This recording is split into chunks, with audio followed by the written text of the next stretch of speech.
will be muted, and if you're asked to speak, you wouldn't mute yourself. Speak and mute yourself again when you have finished. If you have a question, press the virtual hand on the screen, and the chair will invite you to speak, one person at a time. Please do not begin speaking until the chair invites you to. If you have a comment to make, you should only raise the symbol of a hand when the chair asks for comments, and again, you will be invited to speak one person at a time. If for any reason a member has cause to leave the meeting, then they must indicate this to the chair before leaving. Please raise your hand or send a message via the online chat. Can I please ask all officers and guests to turn off the cameras so that only elected members and lay members are on screen? You should turn on your camera and microphone while you are speaking on an item, but please turn them back off again afterwards. And can I ask Democratic to mute everyone, please, Mair? Yes, Jeff.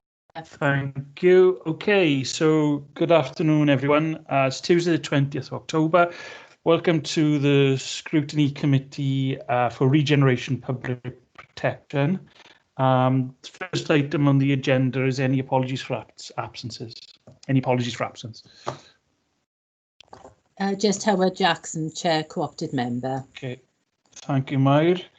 The second item is any declarations of interest. Members are reminded of their personal responsibility to declare any personal and prejudicial interest in respect of matters contained in this agenda in accordance with the provisions of the Local Government and Finance Act 1992 relating to council tax, the Local Government Act 2000, the Council's Constitution and the Members' Code of Conduct. So any declarations of interest? Doesn't appear to be. And moving on to agenda item 3, it's housing and homelessness, and it's to consider a report of the interim chief executive, which I understand was provided by Suzanne Stevens. Suzanne, you are here, I believe, and if you want to go through the report, please. Okay, thank you. Good afternoon, everyone. Good afternoon. Apologies, obviously, if some of you have heard some of this information before, but obviously I just go back through other information delivered through the last scrutiny meeting for those who may not have been in attendance. Just to give you a picture of the homelessness situation pre-COVID, as many of you will be aware, the pressures on the housing service and homelessness services has been significant for the last number of years, really. Prior to COVID, our temporary accommodation was sort of sustainable, really. We would accommodate people in 2 B&Bs for those that were priority need. So just to give you an overview, pre-COVID, for someone who presents to the local authority to meet that priority need, they would have to have fallen into one of 10 categories. The most common generally being those that were under 18, maybe people with children, and sort of care leavers, or those that were vulnerable for any other reason, and mainly medical and things like that. So, as I said, you know, the demand on the service was great. As you will see from the report, the presentations pre-COVID were running at around just under 600 a year. Those would have included those that require temporary accommodation and others that would have been threatened with homelessness. At the moment, our demand has increased by approximately 20%, although we think that there probably is some under-recording in that at the moment, if I'm honest, and it's something that we're looking at with our particular systems. I think it would probably be more, maybe 30–40%, but I think some of that might be not reflected in those figures because early on, when COVID hit, I think there was a bit of a sort of misunderstanding in the guidance maybe with staff. So I think some of them just simply haven't been put on our system as yet. So basically the changes that were implemented following COVID was implemented by Welsh Government was in regards to the priority need, where Welsh Government actually changed the legislation to ensure that all those persons who were rough sleeping or presenting as homeless will be able to be kept safe.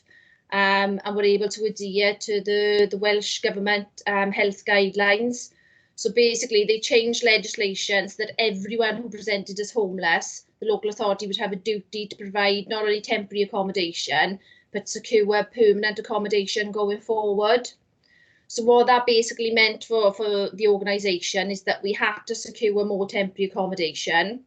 So we've worked in partnership with 2 additional hotels within the area, and we've also brought on board another private sector leasing property with one of our local landlords. Well, I say local, he's from Cardiff. With another property in the Toyn area, which is a HMO. So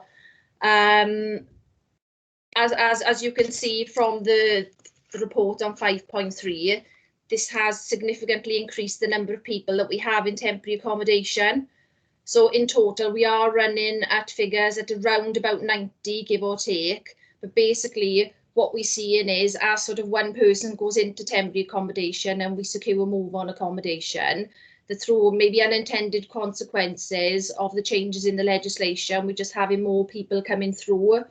So as a means of sort of an exit strategy to try and secure this move-on accommodation, we're working in partnership with our RSLs and some local private landlords to try and secure more move-on accommodation. The difficulty we have is looking at the stats in 1920, through our RSLs alone, we were only able to meet 7% of our single person accommodation needs, which amounted to there being only 47 properties available within the RSL sector for single person accommodation. So as you can see, we've got approximately 90 at the moment that we need to move on. And based on previous years, we're probably only going to expect to reach sort of 50% of that target. So as you can see, the challenge on the local authority and the homeless service is absolutely critical at the moment. As part of the phase 2 funding that Welsh Government introduced as an exit strategy to obviously find solutions for rehousing our service users, some of the things we looked at, as you will refer to in 5.15, were 3 projects to secure additional accommodation. In total, it probably amounts to there being an additional 11 single person accommodation units being sourced. The difficulty we had is obviously the scale of time we had to put the application in, because part of the terms and conditions of the grant was that the grant, not only was the application put together within a very short time space, which was probably 2-3 weeks, but any projects we submitted had to be completed by the 31st of March 2021. So one of the proposals we put forward was for Merthyr Valley's Homes to acquire 8 MMC modular homes, which some of you might have seen on the Glazier Road site. They are slightly different to those, and they are even more energy efficient and a bit more modern looking. If any of you have been to Merthyr Valley's Homes site in Gelly recently, there is one on there to actually view. The reason we sort of went for those as opposed to the traditional build, one was in terms of the timescale that I've just mentioned, and again in terms of the cost and the energy efficiency. And one thing the Welsh Government were particularly keen to push at the application stage was for the use of the modular homes. And also Merthyr Valley's Homes also had 3 of these units on order, so that gave us more confidence that we could deliver this project within the short time scale that we have. So as you can see, it was just under 900,000 we were awarded for that, which in the grand scheme of things, we did quite well as a local authority, given that we're so small, because there were some larger authorities that had far less than ourselves. In addition to that, we secured £60,000 to pilot a project with one of our local landlords in Park Ward. That will mean a conversion of a 2-bedroom terrace property into 3 single person accommodation flats. And again, this is something we're working on and are confident that we can deliver by the 31st of March. In addition to that, there was also a regional project commissioned with RCT and Regeneration to deliver a multidisciplinary team based at our hostels. This is also being part funded by Health, because the project itself will include a specialist nurse in substance misuse and also a specialist nurse with mental health, as well as a support worker on each of the hostel premises. At the moment, we are limiting that to service users that are within the hostel, and it will be those for mainly who are at crisis point, as opposed to those that might just need the general support that is otherwise available anyway. We had secured a fourth project, as you can see, for just under 750,000, which would have meant the conversion of our council-owned NLC building up in the Gurness into 4 single-person accommodation flats with the added training facility on site. Now, unfortunately, we have had to withdraw that application purely on the basis that it's not deliverable by the 31st of March. However, it is a project that we still have every intention of going ahead with. So we've delivered the presentation to CMT and Cabinet members who are quite supportive of the project. So it is something we're looking to undertake a public consultation with now and other ward members. And we will progress with that in due course and look at other funding streams such as the ICF funding that might be available. So hopefully it will be something additional that will come on board as time goes by.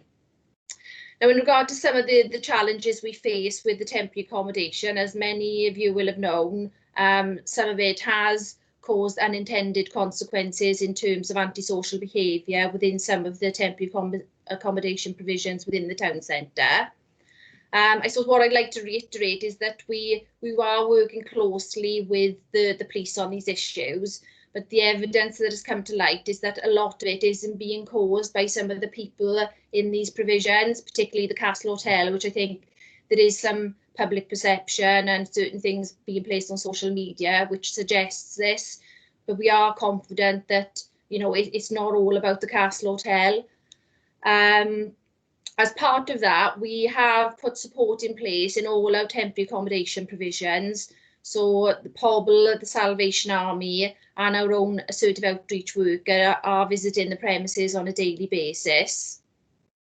We've also had discussions with the Castle Hotel this week in regards to placing security at the hotel.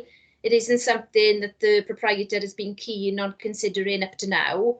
For various reasons, but he has agreed now that going forward, particularly as we won't be using the winter night shelter this year, which I'll go on to in a moment, because we feel that to increase the number of rooms that we are block booking there certainly needs additional support in place and security, obviously not for there to be any carnage really, because as you can appreciate, a lot of the individuals do have complex issues.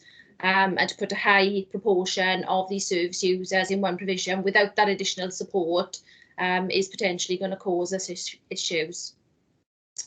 Going on to the night shelter, as I was reported in the last scrutiny meeting, it was the council's intention to run the winter night shelter this year from Merthyr Bus Station, as we have done in other years. We had proposed to use our housing support grant to commission support by POBL to run the night shelter on a reactive basis, so that when the weather was particularly cold, where our winter cold weather plan was triggered, then we could have used that additional premises particularly for those that have lost some of their temporary accommodation, because we are seeing an increase in that as a result of some of the antisocial behaviour. Unfortunately, Welsh Government over the last week have categorically stated that they do not support the use of night shelters, even if we can make them COVID friendly. And they're not encouraging us to support them with the use of volunteers either. Now, we've had the conversation with our volunteer groups and faith groups previously anyway to see whether they could have assisted us as well as supporting POBL. But obviously, because a lot of the members are elderly and will be isolating themselves, they have confirmed that they wouldn't be able to assist this year's winter night shelter anyway. So on that basis, you know, we've had to make the decision not for the night shelter to go ahead. So the alternative provisions we're trying to make is to try and secure some additional B&B. So we had been hopeful that maybe we could secure additional rooms in the Travel Lodge and Premier Inn. But from a meeting I just attended prior to this scrutiny meeting, I am advised that the Travelodge is closing all of its Welsh hotels during this lockdown period. So Welsh Government have advised that they intend to speak to the Travelodge today or tomorrow, and hopefully they might sort of revise that decision. I suppose the challenge for us is where some of our service users are losing their accommodation, which many are due to antisocial behaviour. We don't have any contracts in place with the proprietors of B&B, so it's difficult for us to enforce that they take these people, even though it obviously is Welsh Government's expectation still that there would be nobody rough sleeping over the winter period or throughout the the COVID pandemic. Obviously, it does place a challenge on the local authority, and we do everything we can to ensure people are accommodated as best as we can. But we do envisage there may be a small proportion of service users who will have to return to the streets, basically because there is no other provision that we can support locally. We do work in partnerships with our other local authorities, but they're in a similar sort of situation as are all 22 local authorities, where all temporary accommodation is full. And obviously we need to manage the risks with the various service users within those provisions as well. I suppose moving on, some of the other things that we've done to try and sort of alleviate the problem during the pandemic is due to an underspending in our housing support grant due to an assessment centre not going ahead due to COVID. As you will see in 5.16 of the report, we have commissioned additional support with multiple support providers to try and do some more prevention work and support work so that we can kind of meet this issue at an early intervention stage rather than just concentrating on the crisis. So we've awarded CAB additional funding to provide debt advice and financial advice to those families or single people who may be affected by the current pandemic, whether they be furloughed or made redundant. We've also given money to the Salvation Army to assist with an additional early intervention and prevention post between now and the 31st of March. Additional monies have been given to Platform to trial an asset coach project, which means they give a little bit more than the just traditional housing related support to the service users. This is more of a mentoring role as well as additional monies to Cornerstone to provide more support within our temporary accommodation settings, and also provide additional support to offenders. Because as you're aware, earlier on in the pandemic, there were a lot of offenders released early through a specific programme. And also we've had to allocate additional funds into our homeless prevention fund in order that we can try and assist those that are in private rented properties who may have accrued arrears, whether pre or during this pandemic, to try and prevent them from becoming homeless, as well as covering some of the costs that might be needed by individuals to set up new tenancies. So I suppose that's an overview of where we are. Obviously the challenges on the department, as I mentioned earlier, are significant. Staff are probably, fair to say, very tired at the moment now, and they have been working at extreme pace from the end of March.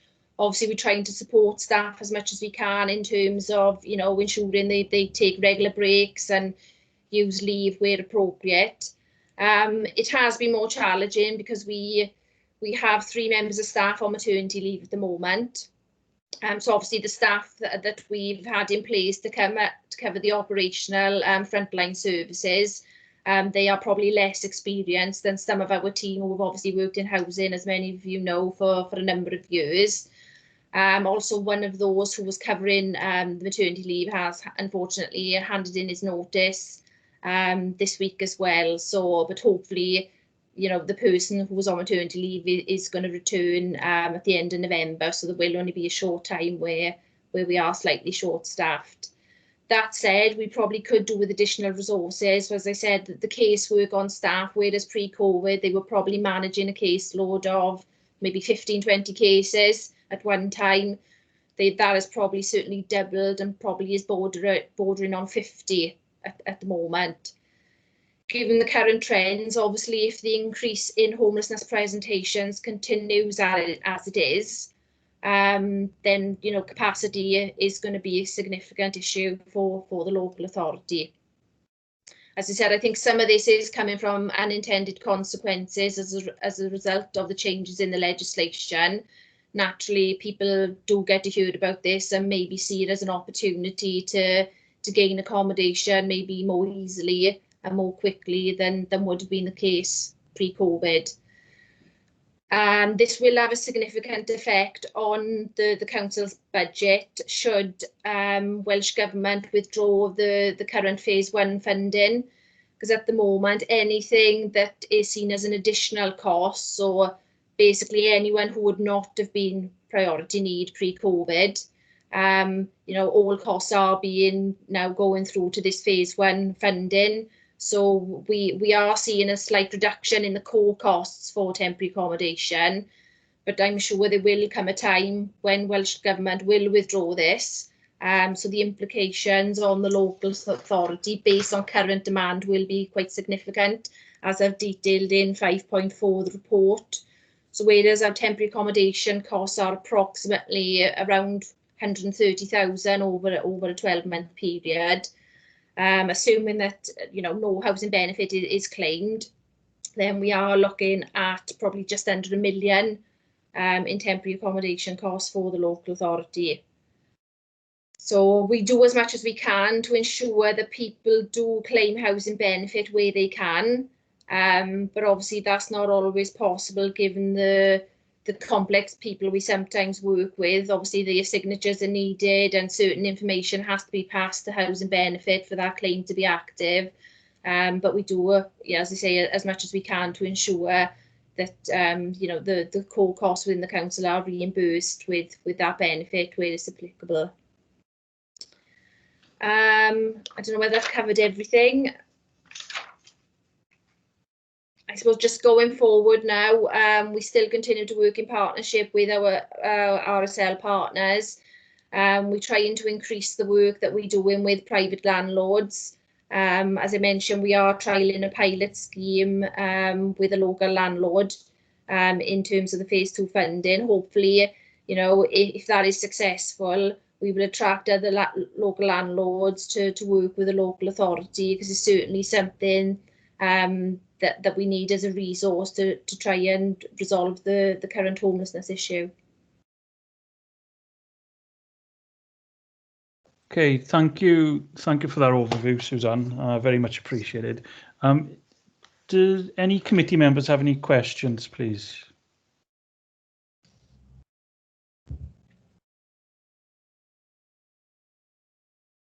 Okay, first up is Lee Davis. Hi, Suzanne. Just a question about local housing allowance, really. Can you just clarify, if they go with an RSL, they get a higher rate than if they go with a private rental? Is that correct? The local housing allowance only applies to private rented. Right, so okay. If you're in a social housing, there's a different rent level. But then the bedroom tax might come in where people are under occupying properties in social housing. Okay. So otherwise, if a single person goes into a 1-bed in social housing, then the full rent is covered.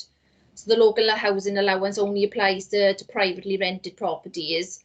And the amount of benefit that will be paid is only for what the person needs. So if a single person moved into a 2 or 3 bedroom property, they would still only get the 1-bed rate, which is £54 for somebody who's under 35 and £77.10 for those that are over 35. So obviously based on the average rent within the private sector within Merthyr, you're probably looking at a minimum of £80 a week for any sort of decent 1-bed accommodation, if probably more in a lot of cases. So for those who are just on your general sort of ESA or job seekers allowance, or UC as it is now, usually that top up is not affordable. Yeah, okay, thank you.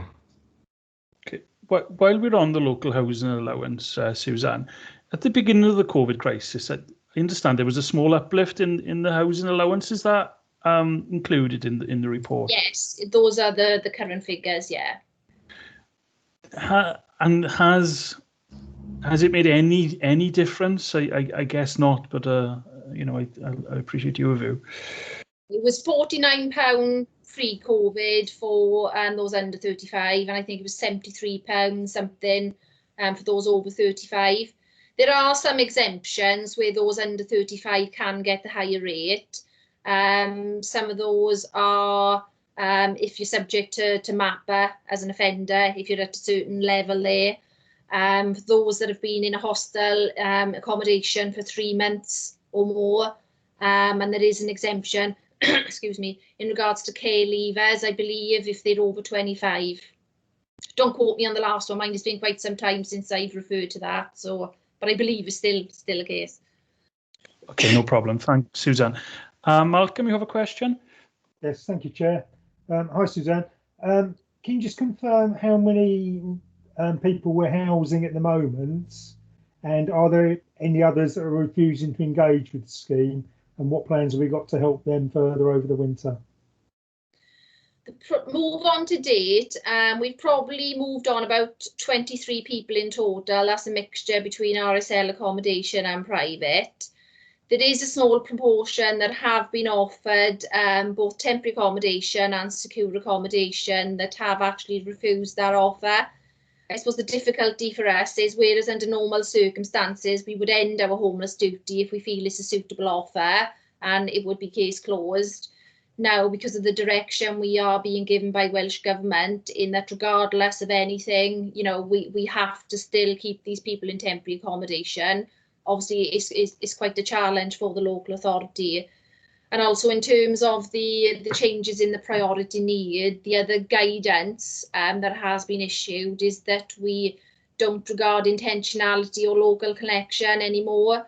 So effectively, it does put our legislation on the shelf, because whereas previously those that would have been intentionally homeless, again, duty would have been ended. That can't be the case anymore, although it is in guidance only. We have been advised by Welsh Government that if they see local authorities not giving due regard to that, then they will enforce a legislative change. Okay, thank you for that. Kevin, you want to come in there? Yeah, thank you, Chair. Thanks for this update, Suzanne. I'm quite disappointed that the Welsh Government stance on the winter night shelter. Is there anywhere else we can look for funding if the push was to come to the shove? They've been very clear in that they don't want local authorities supporting the night shelter, not just financially, but from an operational point of view, because we have in a meeting this morning raised the issue that we could have volunteer groups or faith groups, you know, setting up their own night shelter. And obviously we've got concerns in terms of safeguarding then. Obviously we know information on some of our clients that they are not going to know. But they've been quite clear, and they don't want us supporting those provisions, and that we are to try and work with these groups to try and get them on board to work with us, as opposed to us sort of helping them do a night shelter. It is disappointing, and obviously, you know, we do feel that night shelter does have its place, as do a lot of other local authorities, but they've been quite clear in their guidance on that. And I think it is certainly their sort of expectation that in the future night shelters will not exist. That it's more. I missed that. Sorry, that. Could you say it again, please? Sorry, that's my Siri goes off now and again. I don't know why that happened. I was going to say, because Caerphilly normally run a night shelter. That's normally the whole year round, isn't it? The Caerphilly one. So how are they going to be coping with that? Yeah, and similarly, you know, Regend have a HSG funded project which has floor space, and you know those costs are built into that provision, but you know that's going to cause an issue for them as well. But I know there's no local authority will be running a night shelter, because I know Swansea even put proposals forward that they felt confident they could run one that was COVID friendly. But Welsh Government have still said no. But in terms of Merthyr, you know, ours wouldn't be COVID friendly because, you know, as many will be aware, there's no separate bedrooms there by the very nature of a night shelter, and you know, the washing facilities on site there are, it is basically just a toilet and a sink. Yeah, no, I know what you're saying. I can see Geraint and Alun just put their hands up. Are they coming in to answer something on the night shelter? Geraint, I think you indicated first. Yeah, yes, please. Just to the back, Susan, really. We had a meeting with Welsh Government last week with all the cabinet leads for housing and officers as well, with Julie James, the local government and housing minister. And although I admire the ambition and aspiration for getting everybody inside over a cold winter period, I think they're missing, and I did ask a question there, right? They are missing an issue where we're dealing with some chaotic and complex people that have been barred from every type of housing possible, you know, and for them in a period of cold weather, you know, a night shelter is their only hope for a hot meal and somewhere dry the bed down for the night. And I think, you know, they're really missing this at the moment, because I think we will have people on the streets in Merthyr over Christmas and over winter, and it's going to be a sad time for us. And that's after 10 or 11 years of a night shelter in Merthyr Tydfil. Yeah, thanks, Ger. Okay, thanks, Geraint. Totally echo your sentiments on that. The night shelter has been a fantastic provision over the last 10 years or so, hasn't it? Right, another question, Suzanne. 4.4, the report. 1, 2, 3. I think the final bullet point. As part of the regional commissioning of our hostels, we partner with MBH to purchase and convert a building to provide 6 units of supported accommodation, basically to replace chaplains. Yeah. Yeah. How many could we accommodate in chaplains previously? Basically, what I'm looking for is how many spaces did we have previously throughout all our provisions to how many we're going to have going forward? Just in chaplains, you mean?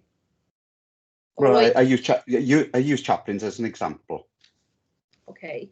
We're still using chaplains at the moment. So the point in the report there is in terms of just moving it to an alternative premise. So there would be a 6-bed provision in Penlan Guest House, which is going through at the moment, and then sourcing an additional unit to source 4. So that wouldn't be additional accommodation. That would just be basically just moving chaplains to an alternative site. How many do you have in chaplains at the moment? 10. Right, 10. okay. So what we have increased over the last couple of months is we have taken on another HMO through D2 Properties and Co. With Duncan Evans, that many of you might have met. We did have one already in Plymouth Street, which was a 4-bed provision. We've recently had one up and running now in Gilfach Cynnan, which is a 5-bed. We are in the process of working with Duncan to accommodate a further unit, but we are trying to identify a suitable property for that at the moment. I think what Duncan is finding at the moment is the market for the properties that he's sort of interested in, and obviously within that price range, are quite limited in Merthyr at the moment, and some of those that he has identified are probably too close to other similar provisions. Like we did have one within the Gweldy Garth area recently, given that it's quite close to Garth Villas, the Housing First for Youth project. I don't think it would have been supported by maybe the community, and obviously ward members had their own concerns on that as well. Sure. So we are looking for another one. Yeah, okay. And final question from me. What is there anything in this report that needs to change on the basis that we've just now gone into a fire break lockdown for just over 2 weeks potentially? significant impact. You know, everything is running remotely and all the staff are agile working. Probably if you'd asked me pre-COVID, could we run this service from home? I would have said definitely not, but it certainly has proved us all wrong and it's been very successful. People can access all staff. We've gone out of our service. Obviously those that were rough sleeping are already accommodated anyway, so I don't see any significant impact it will have on the service as a result of this lockdown. Okay. Thank you, Suzanne. Thank you, Chair. That's me. Thanks. Alan, do you want to come in? I think Hillary was before me, Chair, and I just come in Okay. on the back of what Suzanne was saying about the and Councillor Gibbs asked about the impact of the existing, well, the imminent lockdown. Okay. Hillary, have you got a question or query? I do apologise. Yeah, and sorry, I may be repeating something because my sound quality was really bad for a period of time, so apologies if I am repeating something. Yeah, I mean, for me, it's very sobering reading, and you know, well done on getting the funding for the modular accommodation. But I'm just trying to sort of understand the scale of the problem now and also going forward. So 5.3 mentions 89 households in temporary accommodation, and then there are other figures throughout it. So of those 89 households, Suzanne, how many of those are COVID related? Do we have an exact figure? Have I missed that somewhere in the report? Or I don't have a breakdown of how many are purely homeless due to COVID and those that might be homeless for another reason. I can find that out, but I don't have that breakdown to hand. Okay, and I was trying to extrapolate it from elsewhere, like in 5.4.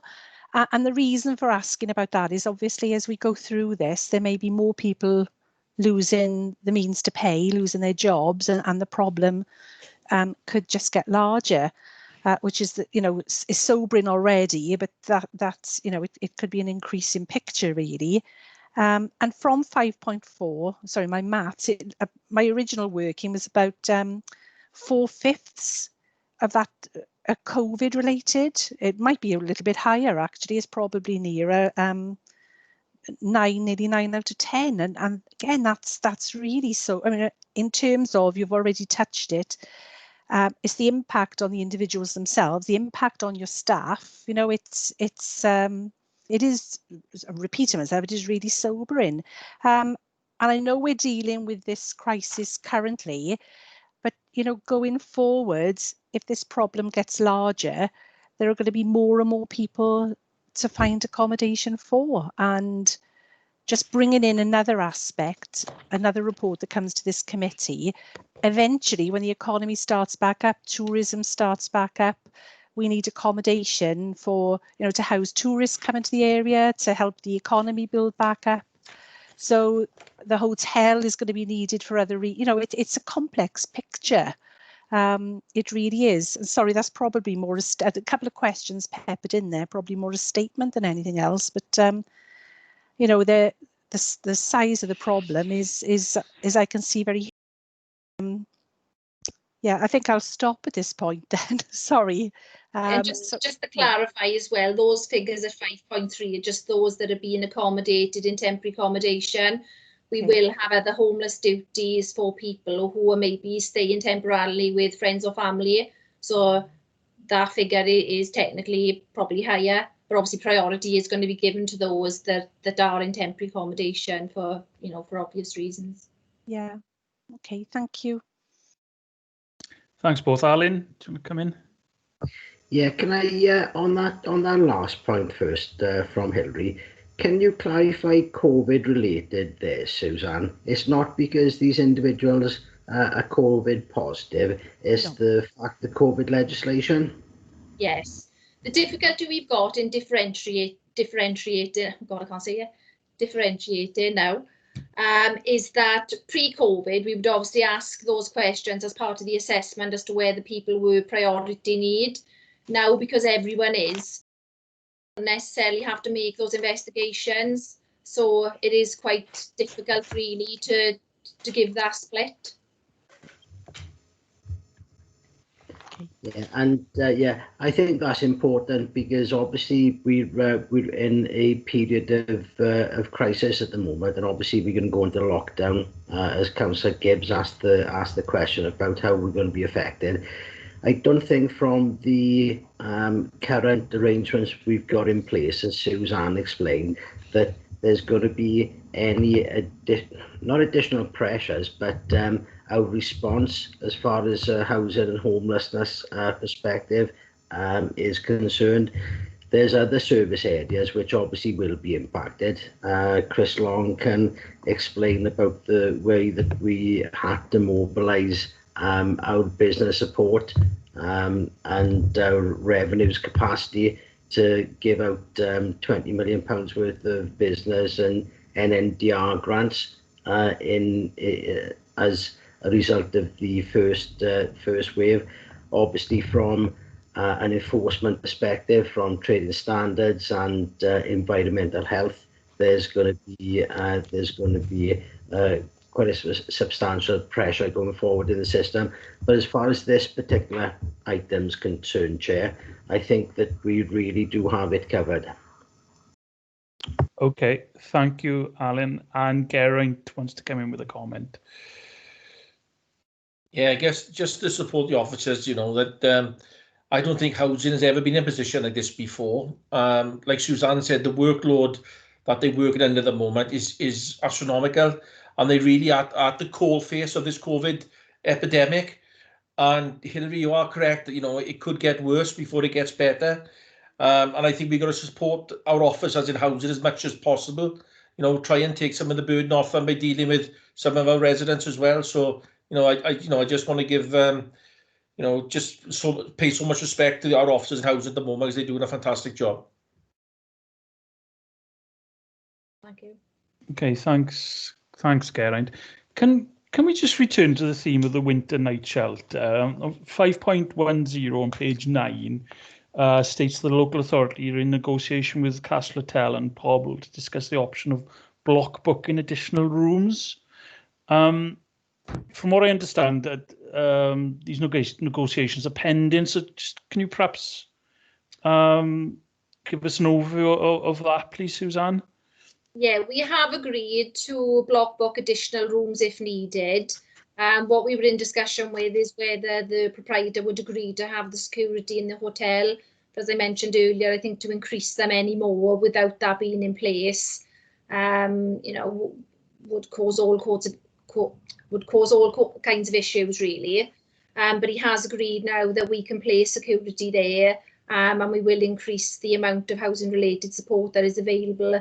So whereas up to now it's only been available sort of during the daytime, going forward now it will be 24/7.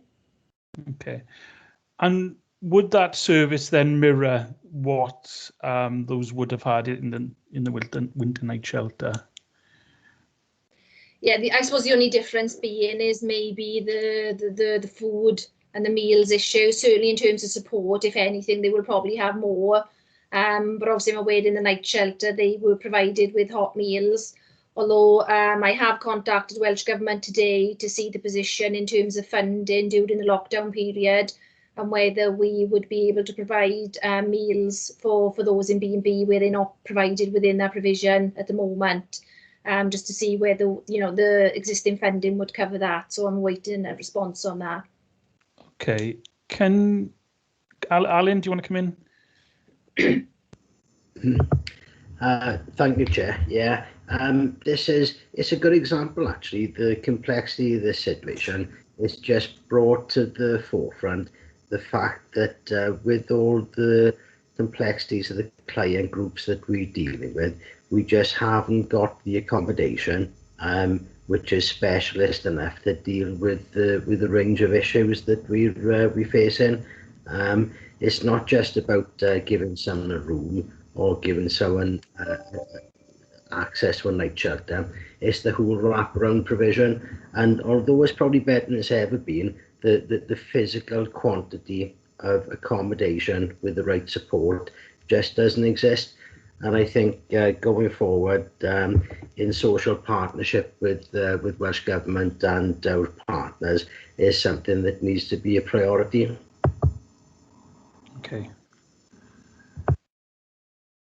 Thanks, Alan.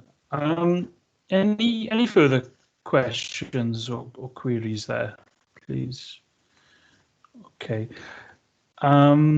Suzanne, can I ask you about capacity within the department at the moment? The team leader has left the authority now, and a replacement has been recruited, I believe. So just wondering if you did touch on it in your overview, but I just wondering if you can provide a more detail with regards to capacity currently within the department. Yeah, Kerry's left the local authority on Friday just gone. We have appointed a new team leader who will start with the local authority on Thursday, the 29th of October. That's Erin Nicklin. She's coming from Torvine Council. Has worked in homelessness for 15 years, so she'll be very experienced and should hit the ground running. I suppose the difference we've seen now that during the pandemic is probably the need for maybe additional staff, as probably most departments within the local authority will say. But I think whereas our temporary accommodation post was just probably 20% of someone's job pre-COVID, it has now become a role in itself.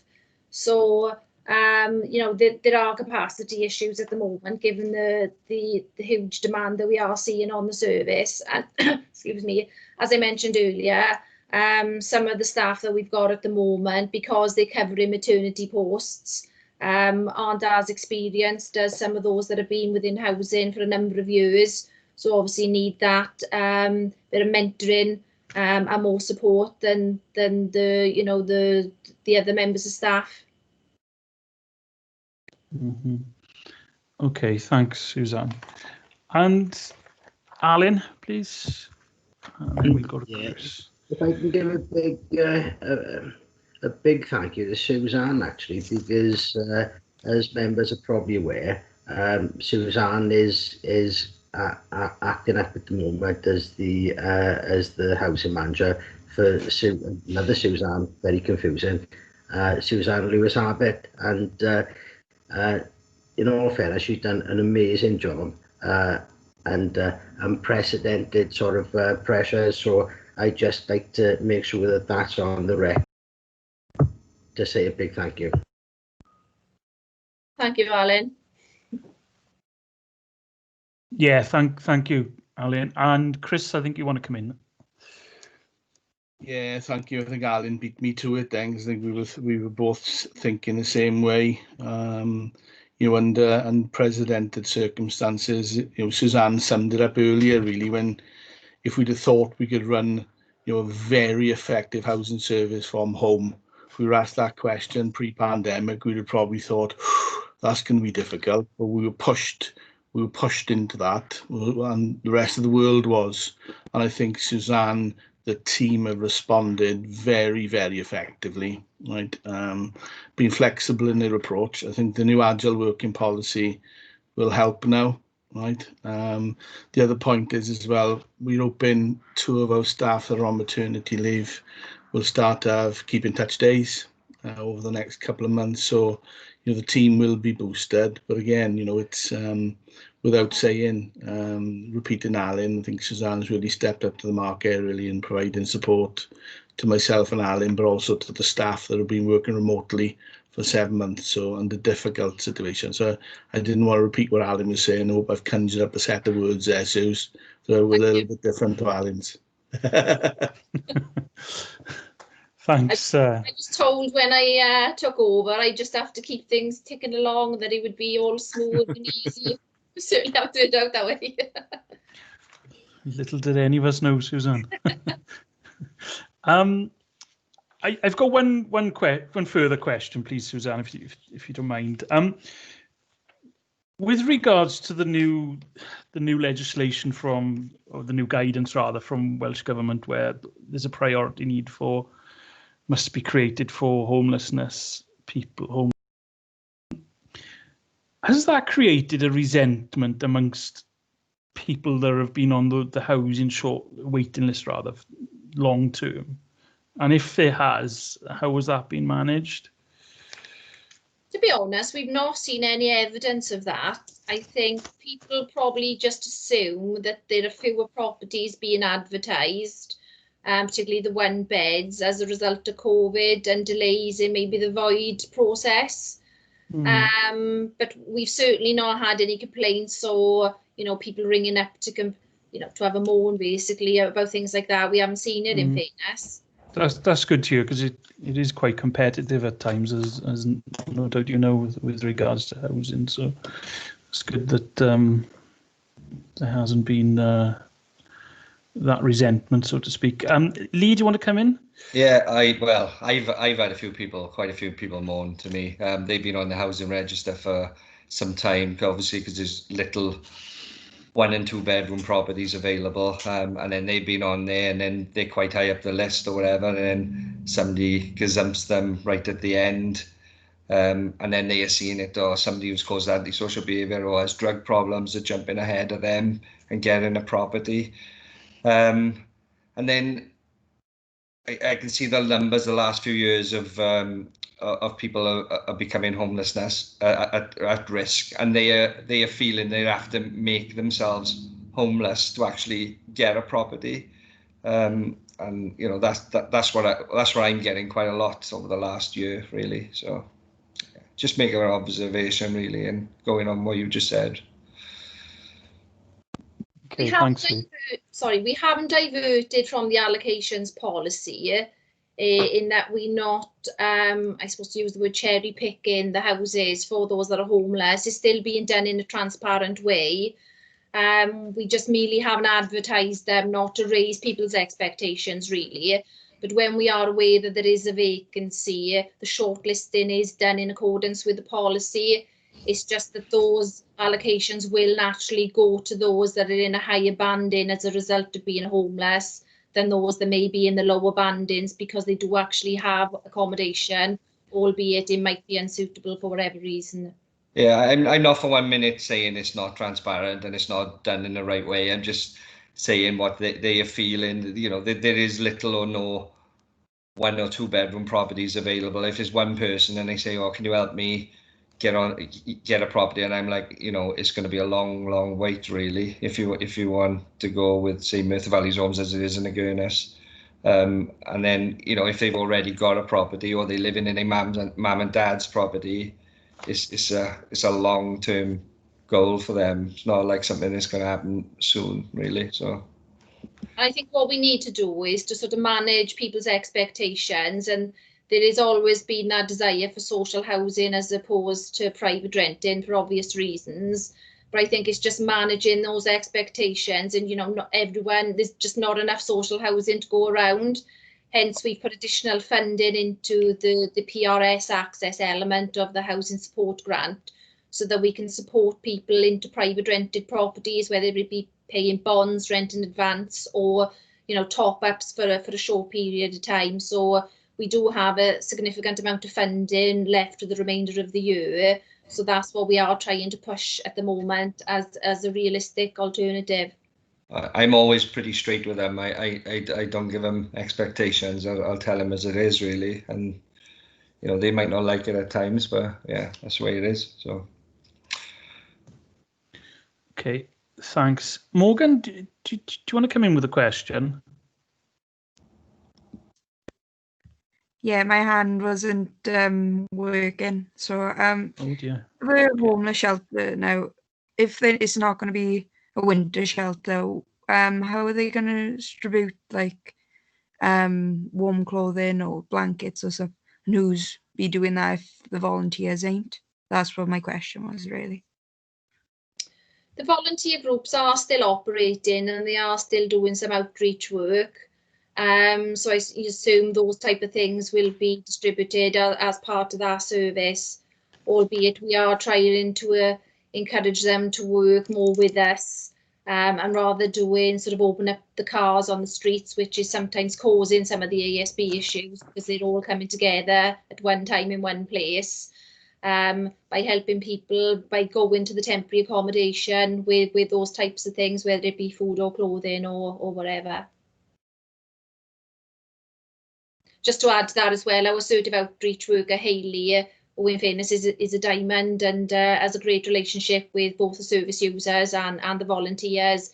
She's still working closely with a lot of those groups as well at the moment. Okay, thank you. Any other questions, please?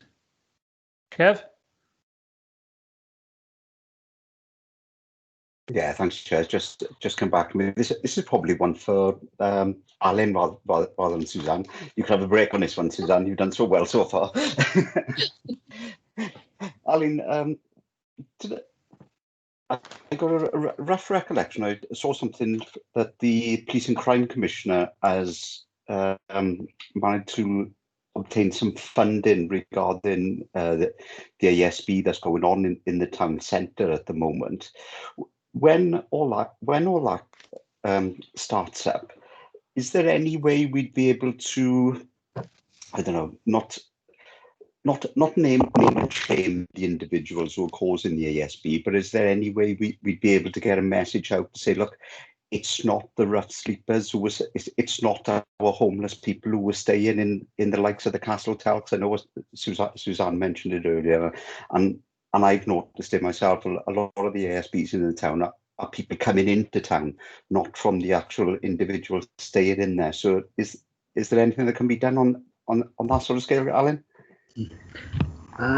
Quite a complex thing, Kevin. It's the funding that you make reference to was an allocation. It was through the Police and Crime Commission. So it was £500,000. It was mostly capital infrastructure, CCTV, alley gating, etc.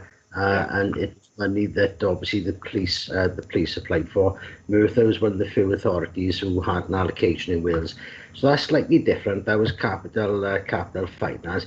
But you make a very, very valid point, because when people think of antisocial behaviour, there's this automatic connection between people who are homeless in temporary accommodation and that behaviour, whereas an awful lot of people come to the town centre for an awful lot of reasons, and there's lots of sort of crossovers between groups of people, whether they come into town for social reasons, to use leisure and public houses, certain public houses, whether they're accessing various services in the town centre, and the use of open space. So Suzanne has brought, I think Suzanne made mention in her overview of the report, the fact that it's very rarely the client group that we're specifically discussing are the actual centre of any antisocial behaviour, but it's the social mix around them, and we see that quite a lot, Suze, haven't we? Yeah, definitely.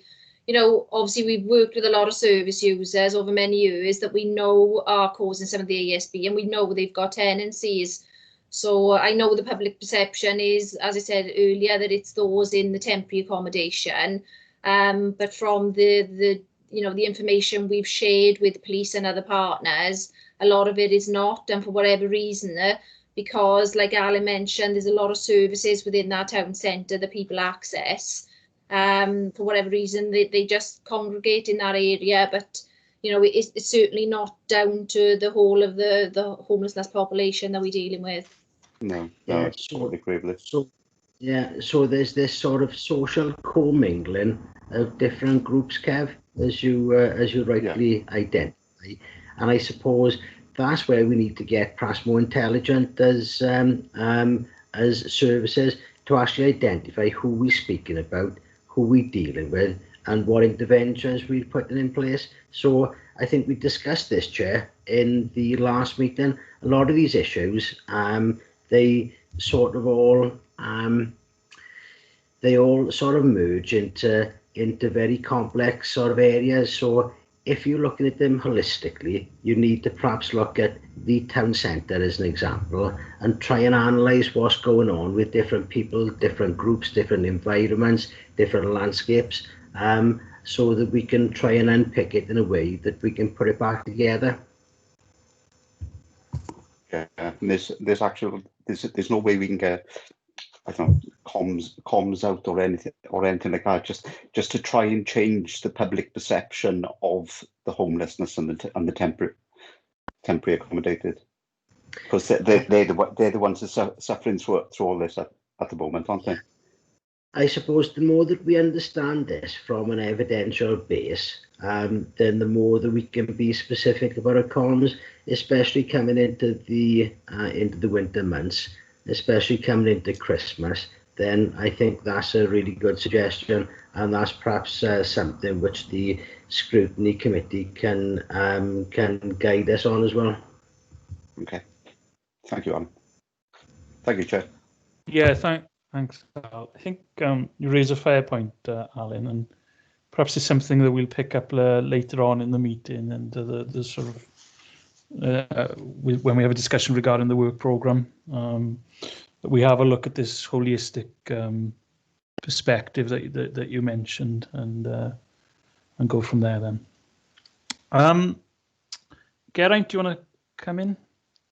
Yeah, just on the back of that, really, and the last scrutiny meeting that we had, and we've held 3 summits now, Alan, and we with internally, one with the community safety team, one with our neighbourhood services team, and one with all our partners. And we invited Gerald Jones MP and Dawn Bowden MS to that as well.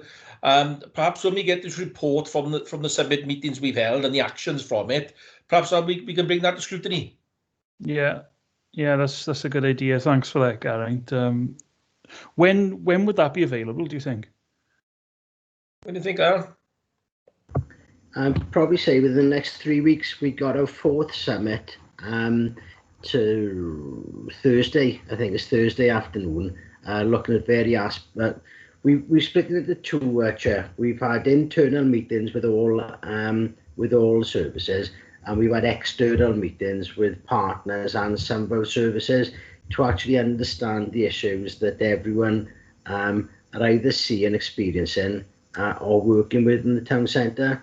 So we built up an intelligence base to try to work out how we can put coordinated interventions in place, not just by the council, but with our partner organisations as well, to actually make the town centre a place that's safe, not just for the general public, but a safe place for the vulnerable groups that use town centres, to enhance their service provision, as well as making it the shop front for Merthyr Tydfil as a county borough. So probably within 3 weeks, we'll be able to bring some initial observations at least, Jim. Okay, that's great. Thanks, Al. I think we can sort of incorporate that into the next scrutiny meeting, which I think is on the 1st December, I believe. Kev, do you want to come in as well? Yeah, sorry, Chair. I just got to say the next scrutiny meeting on the 1st of December is all around antisocial behaviour anyway. So that report will fit in nicely, Geraint and Alan. So thanks. Yeah, yes, be a good fit. Thanks. Any comments with regards to the report that Suzanne delivered, please? Nope. Okie doke. So it just leaves it for me to thank you, Suzanne, for that overview, and to echo the thoughts of Alan, Geraint, and Chris, really, in thanking you for all the work, especially since the end of March. I think you mentioned the term unintended consequences quite a lot in your overview, and perhaps that does sum up exactly how the department are coping with at the moment. But much appreciated, and carry on the good work. Take care. Thank you, Chair. Okay, moving on. Looking at the work programme now.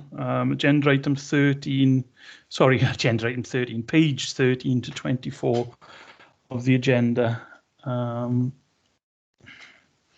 Maria, do you want to come in at this point? Yes, happy to, Chair. So just to confirm for the next meeting now, we had already tabled the antisocial behaviour and substance misuse in the town centre, but the committee is keen to receive the additional report that's been identified today, which gives the early findings of the summit activity. So if you all come to add that as an additional report to the agenda for the 1st of December meeting. The only other thing I need to check out with you in relation to the agenda items for the next meeting is there's a brief descriptor being drafted in relation to various statements the committee have suggested around what the content of the ASB and substance misuse report should be. Are all members comfortable with those pointers? Because the more clear and explicit we are in the descriptor we issue to the officers, the more fit for purpose the report they're producing is to meet your needs. Okay, thanks, Maria. Does anyone have any thoughts on that?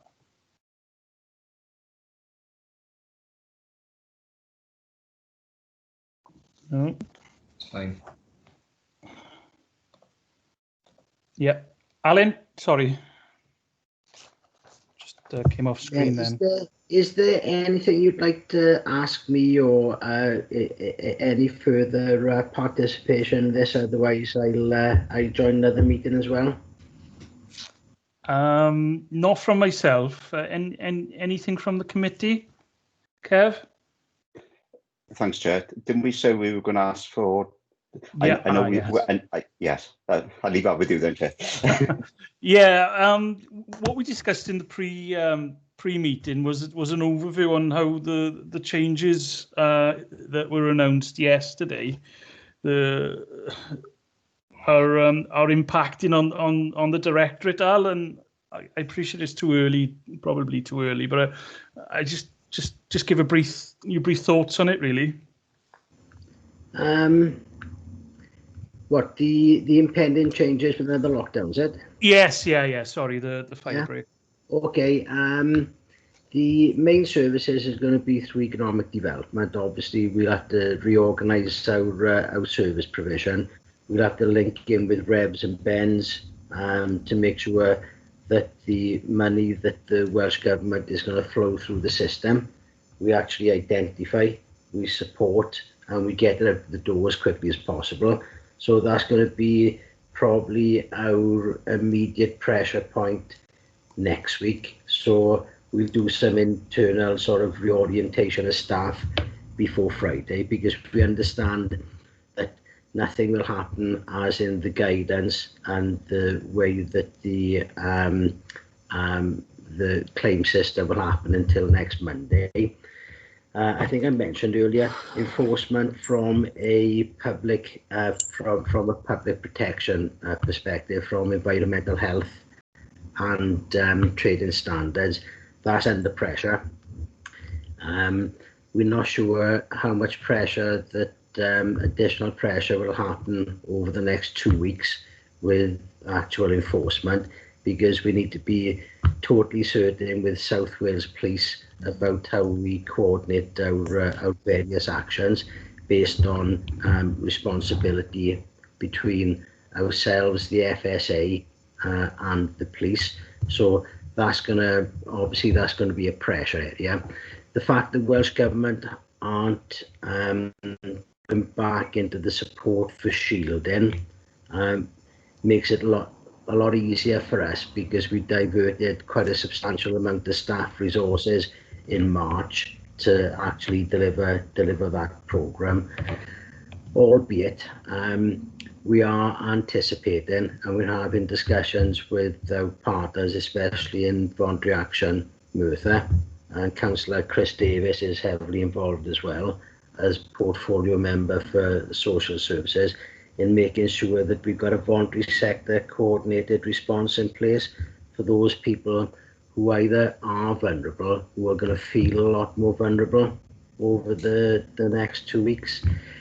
From a social services perspective, obviously we're all hands on deck at the moment around the most vulnerable in the community, especially the efforts we currently put into place to make sure that we can protect our care provision and old people's homes, because the virus is actually really sort of increasing with its spread throughout the community. So those are the sort of main pressures as I see them at the moment. What's really sort of strange in this period, if you go back to the end of March, everything came to a grinding halt, and most things stopped. And as officers, as well as members as well, actually, all our effort was diverted into response, and the services we normally provide, other than the really core community services, stopped. We're in a situation now where we all live in this virtual world, and the fact that we're having this scrutiny committee, everything's back to normal. So we're carrying out our daily work, our daily service provision as normal. So when you get this additional sort of demand through the system, to get that additional capacity out is really difficult. It's quite an odd situation to be in, and it was totally different from last March. So I mean, that's an observation, not anything that's material.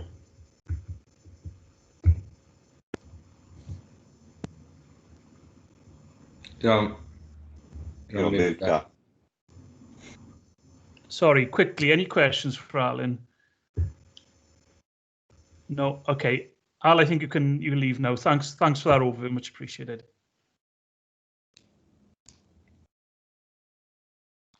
I think Alan has now left, and yeah, if we can go back to the work program then, and I think we were discussing the next meeting.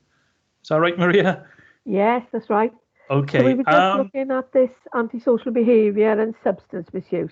It was just looking if there was any additional components that members would like to see reflected within the report for that. Right. Okay. Any thoughts? Anybody? Any committee members? Okay.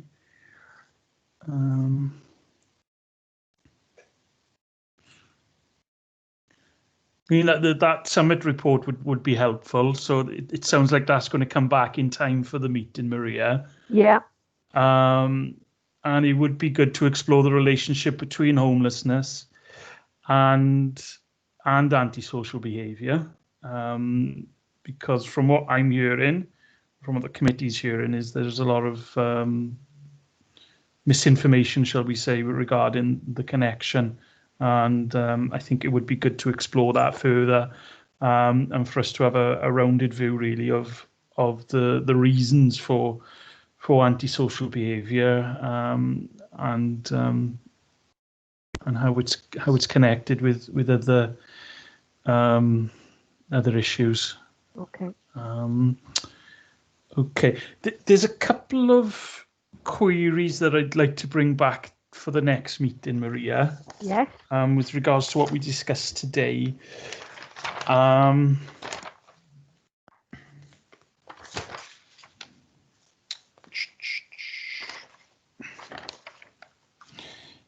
And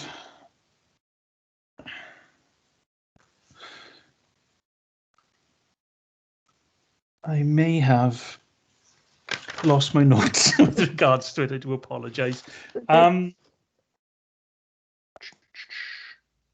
Yeah, I don't recall what I wanted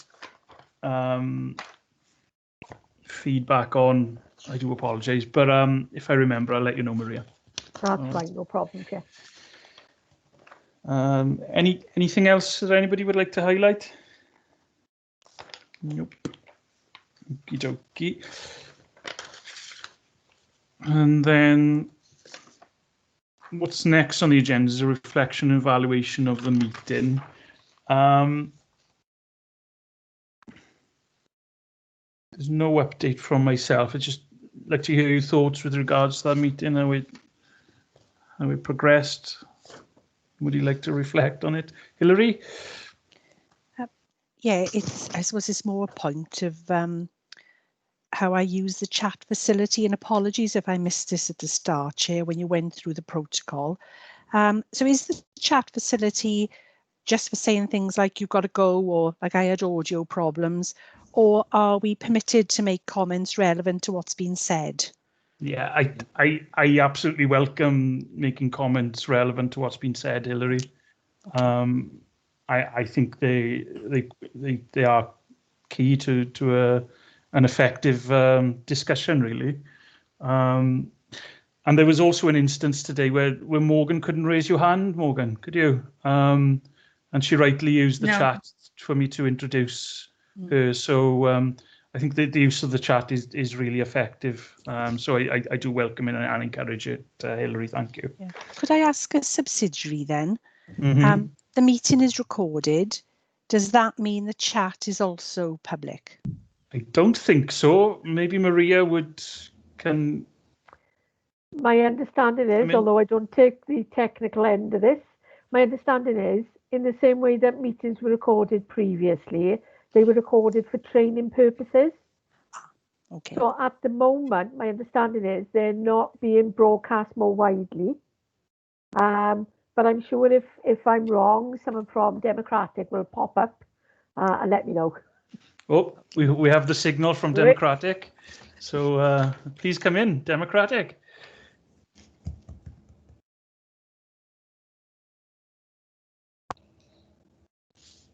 Are you on mute? Democratic on mute. Use the chat, guy. Use the chat. How do you do it? Hang on, let me.